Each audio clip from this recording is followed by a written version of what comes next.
AWS has recently launched LLRT, the low latency runtime, a new experimental Lambda runtime for JavaScript. Now, you might be thinking one of two things. Either this is amazing, we've got a new runtime for JavaScript, it's going to be faster and cheaper than the existing ones. I'm going to rewrite all of my Lambda functions right now. On the other hand, you might be thinking, oh no, didn't we just stop publishing new JavaScript frameworks every week only to start publishing new JavaScript runtimes every week? Or maybe you're just somewhere in between. So if you're curious today, we're going to give you our perspective about LLRT. There's a lot to talk about with LLRT. There's a lot to love about it, but there are also some concerns that are worth highlighting. And we'll try to describe these in more detail and talk about what LLRT is, how it works, and what the specific problem is that it's trying to solve. So let's get into it. My name is Owen, and I'm here with Luciano for another episode of the AWS Bytes podcast.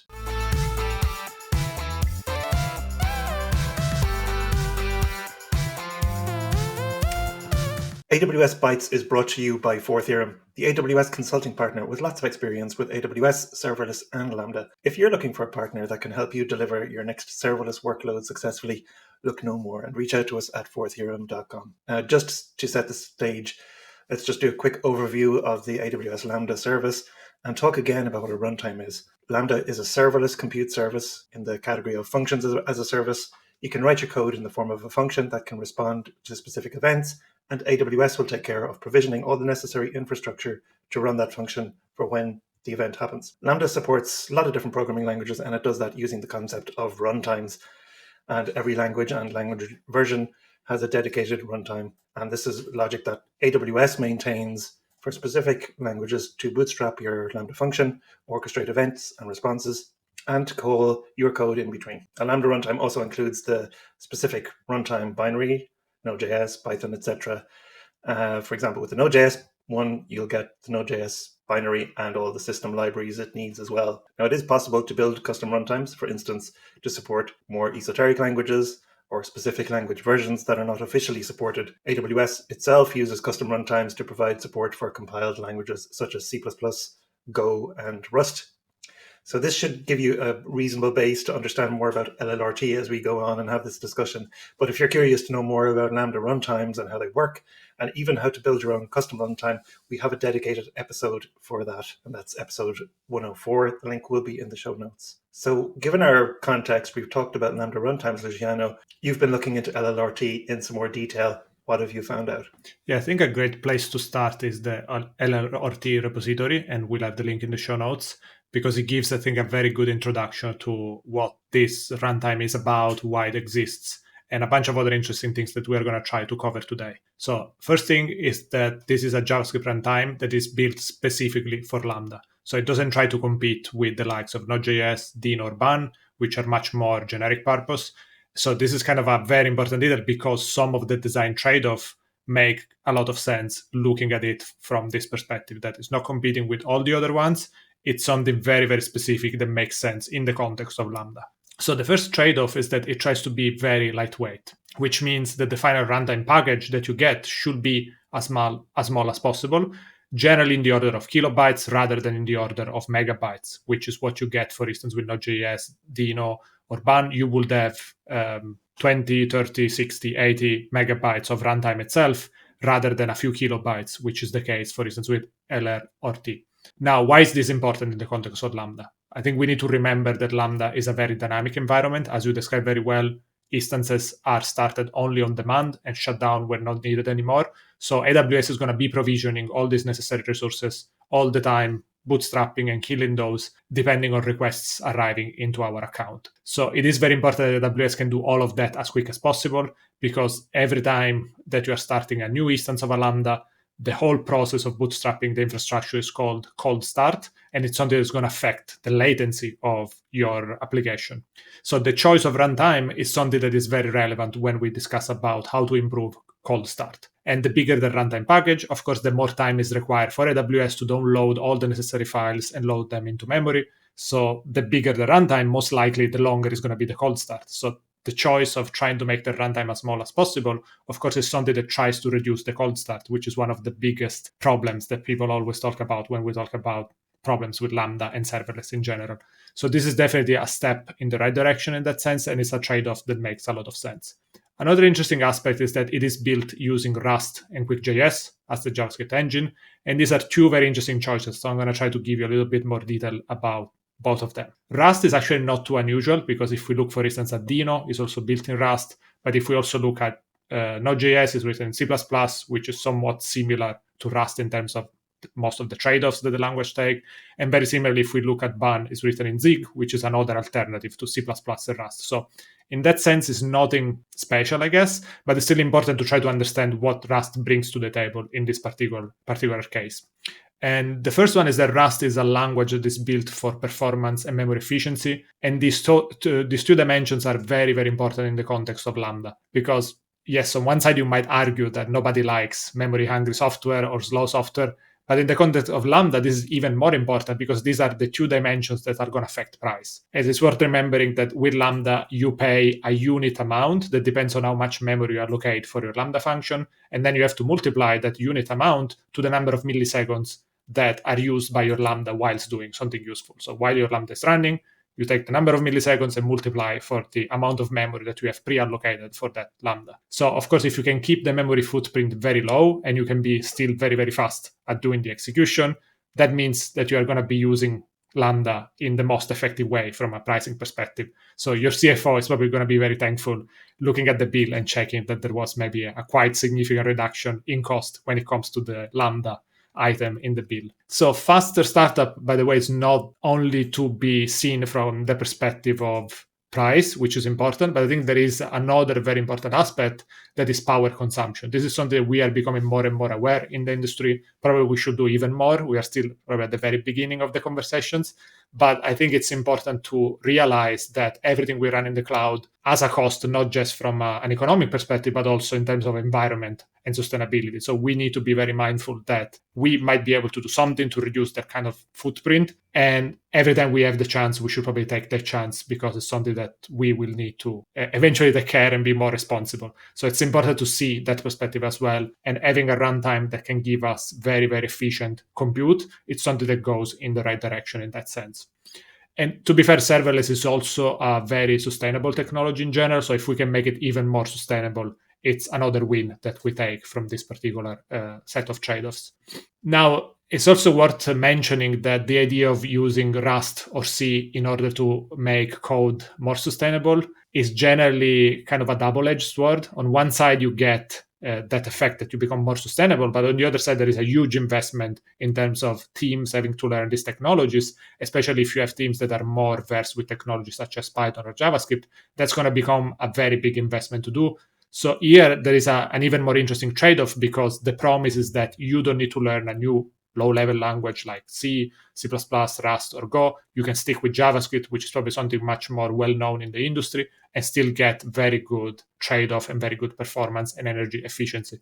So this is definitely one of the areas why LLRT shines in terms of a very interesting approach. Now, speaking about QuickJS, this is quite of a novelty in the JavaScript runtime space.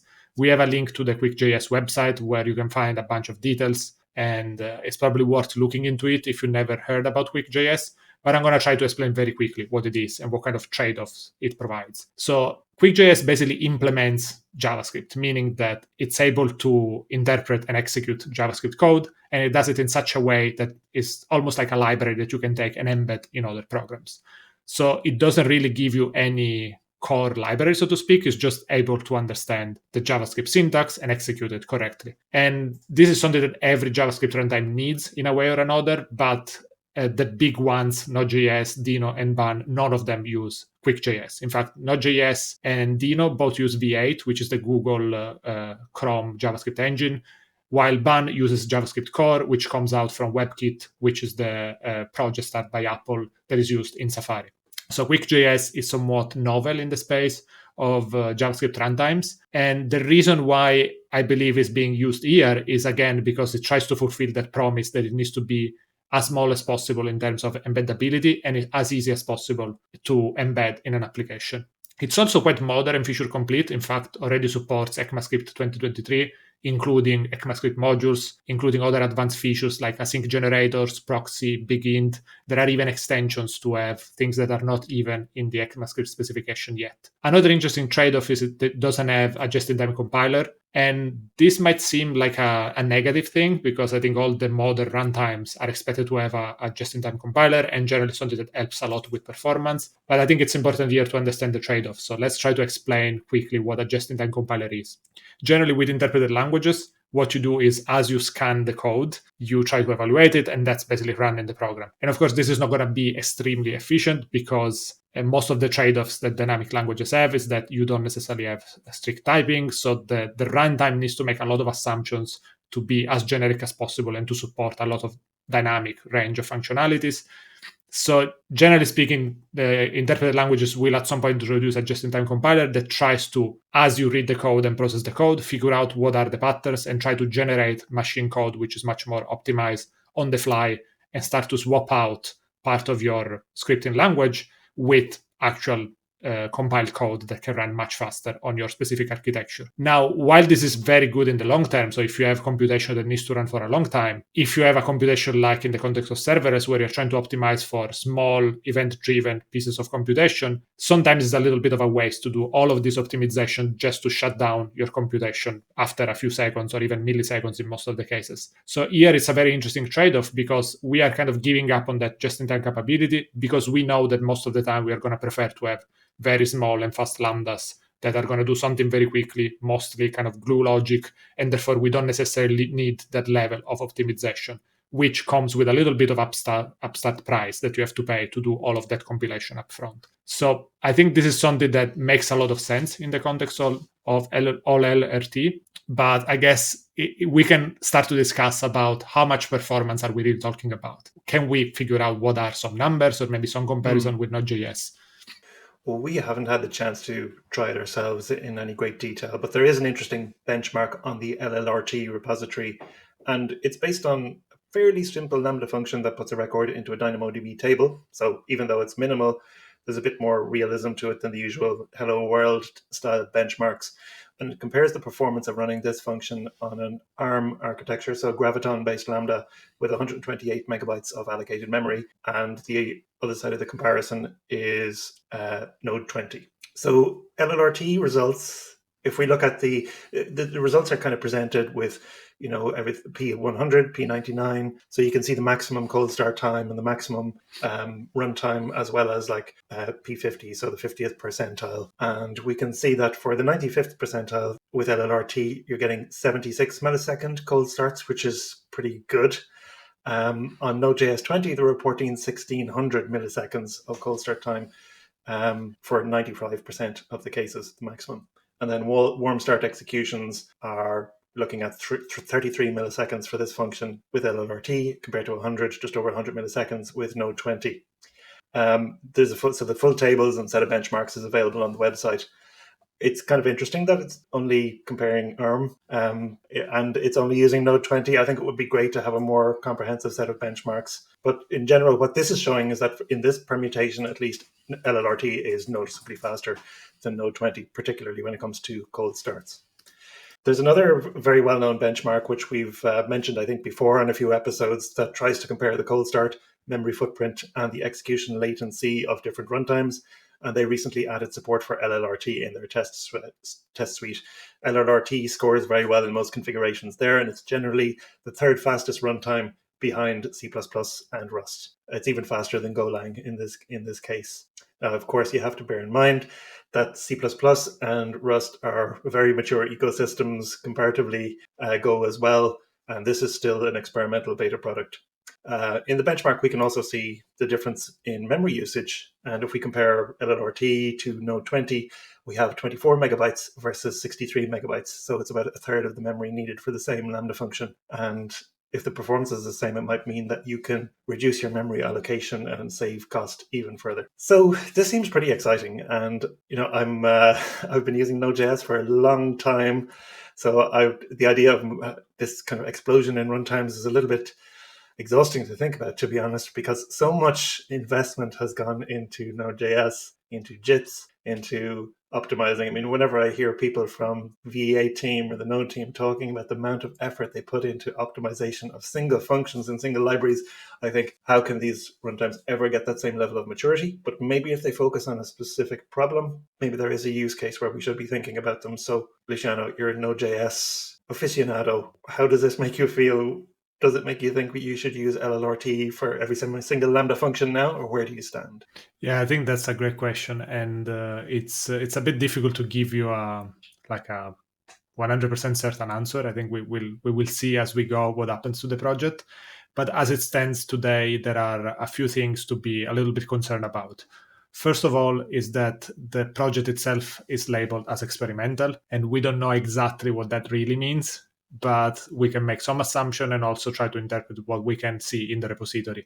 So the repository marks the release as beta. So again, not really indicative of any kind of promise, but it gives us a first idea that it's not something that we can consider stable right now. So maybe let's not use it for everything we have in production just now. Maybe let's wait to see when it becomes a little bit more stable in that sense. Also, the repo says that it is subject to change, and it is intended only for evaluation purposes. So again, don't use it for your most important production workload. Maybe if you have a very secondary workload and you want to use it with something that is a little bit more relevant to your business, that could be one way of approaching it, but definitely don't use it for the most sensible business case that you have, because you might have unexpected surprises. And I think there is in general no guarantee that AWS or the current maintainers are gonna invest more on this project as it stands today. And even if they do, maybe they will change everything.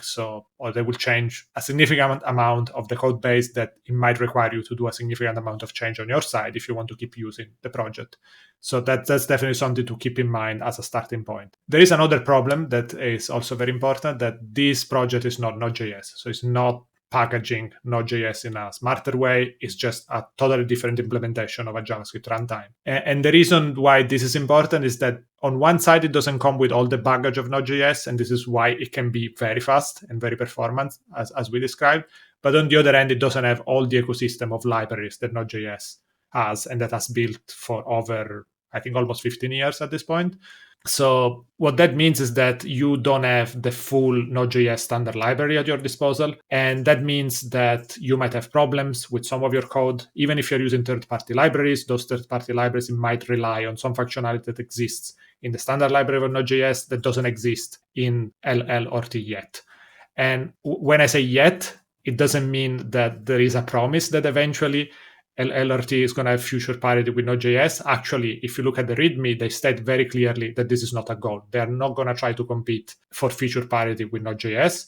They have some degree of support, but there is no promise that they will try to improve the percentage of coverage in that sense. So I guess for the foreseeable future, we only have a partial implementation of the Node.js standard library. And another thing to keep in mind is that even that implementation, there is no guarantee that it's like matching 100% the same level of functionality that we have in Node.js. You might have surprises, for instance, subtle differences on how certain APIs actually work in certain edge cases. And that means that all the code you write, you need to be very careful testing it specifically in the context of LLRT and not just run Node.js tests with Node.js and assume that everything is going to work as expected when you package it into LLRT.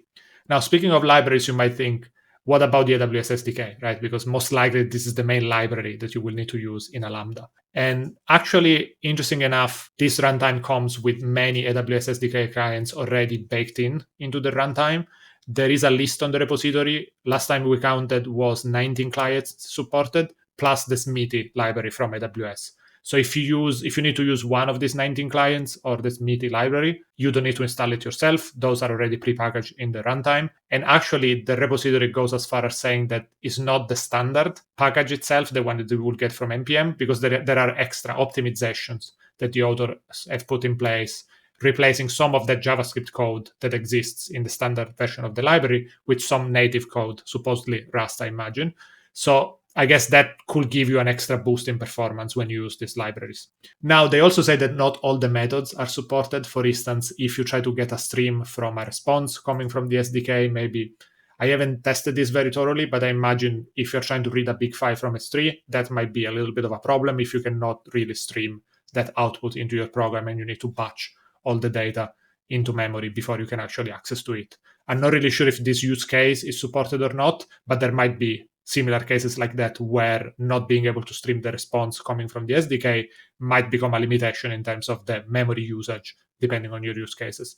So again, it might work in most cases. It might actually be even faster in some cases, but you have to be really careful testing all the use cases that you have in production. Now, last thing, what about tooling? Because this is always the main thing when it comes to new programming ecosystems. It takes a while before the tooling is good enough for you as a developer to have a very good experience and be productive. So what is the starting point that we get here? It's actually not too bad, even though we haven't played enough with it to be confident in saying that. But just looking at it and just playing with it a little bit, there are a few things in place that are already quite useful. For instance, there is a Lambda emulator that you can use to actually test the runtime locally. So all the code that you write, you can immediately execute it locally and see if it's performing and behaving exactly as you expect, which is great because it kind of reduces that feedback cycle of always having to ship to AWS to be sure that your code is actually working as expected. There is also a tool that allows you to package all your code together with the runtime into a single binary. So you are effectively building a custom runtime that includes not just the runtime, but also all your code into one binary. And this is actually the preferred and recommended approach to deploy Lambdas written using this runtime. And the reason why this is convenient, because that's going to more likely impact performance positively, because it needs to load only one file and then everything is already in place and ready to start. And finally, there is also a Lambda layer available if you prefer to take a little bit of a more experimental approach where you say, okay, I'm just going to put this layer into the web console and just going to play around with it this way. That could be another approach to start using LLRT and see what that looks like. Now, again, it's worth remembering that this is not an officially supported Lambda runtime, it's a custom runtime. So what you deploy is effectively a custom runtime and you are responsible for it, meaning that if there is a new update or if there is a security concern and maybe you need to install something to patch a security issue, doing all of that work is on you. So you need to be ready to take over that additional burden that you don't have, for instance, when you use the official Node.js runtime. So what is our recommendation? Again, just to try to summarize all of that, I think this is a great initiative. So it is definitely worth playing with it and see what it looks like. And for your specific use case, how much performance can you squeeze out of them? But again, because it's so early and experimental and it's not really clear what is going to be the future of this project, use it with cautious. Use it with the idea that you're not going to re-implement everything with this runtime. Maybe you're just going to implement a few functions that you use a lot, but they're not the main ones for your business. So I guess if all goes well, we would have gained major performance benefits without having to switch to C++ or Rust, which would be a big win for the serverless and the JavaScript community. But again, yet to be seen exactly what is going to happen. It's also an open source project, so if you are really excited about this kind of initiatives, you can contribute to it. And at that point, you are also a little bit responsible for the success of this initiative. So this is always a good call to action to people that if you feel like you want to contribute, you want to see this project successful, your contribution is definitely going to be useful to achieve that larger goal. Now, what other concerns do we have, Owen? Well, we already mentioned that it's experimental, and I think that's fair enough because they state that explicitly. As well, if you look at the contributions, it's built mostly by one person, and I think we have to credit the amazing engineering effort here. But Richard Davidson is the amazing developer who has done an incredible job here. But there's obviously a risk associated with having only one main person behind the project.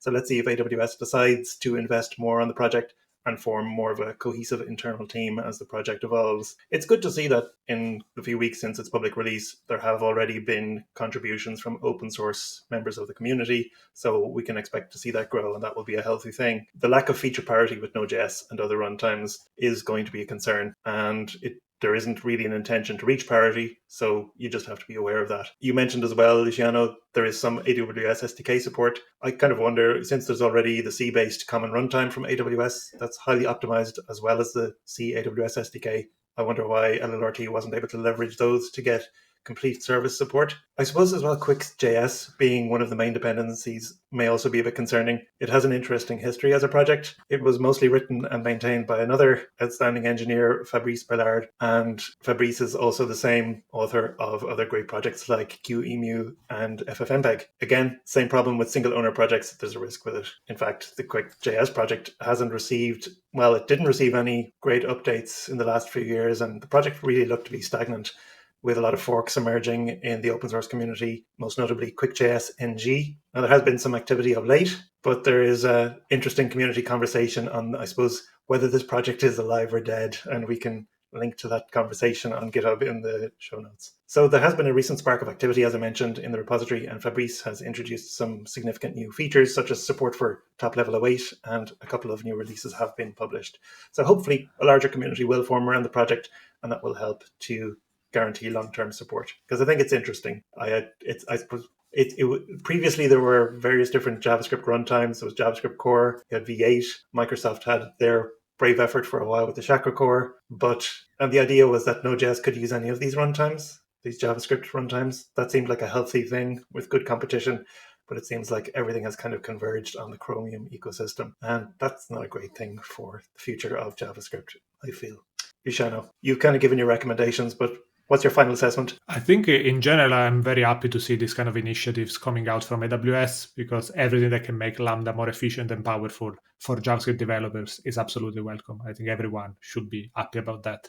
It is definitely an ambitious project, and if it becomes stable and there is a team maintaining it consistently, it's going to be a win, definitely, for the serverless landscape as a whole. But I think we need to talk about another problem, which is the JavaScript ecosystem fragmentation. It's something that we have been seeing a lot in the JavaScript community for I don't know how many years at this point, and it seems like it's getting worse and worse rather than getting better.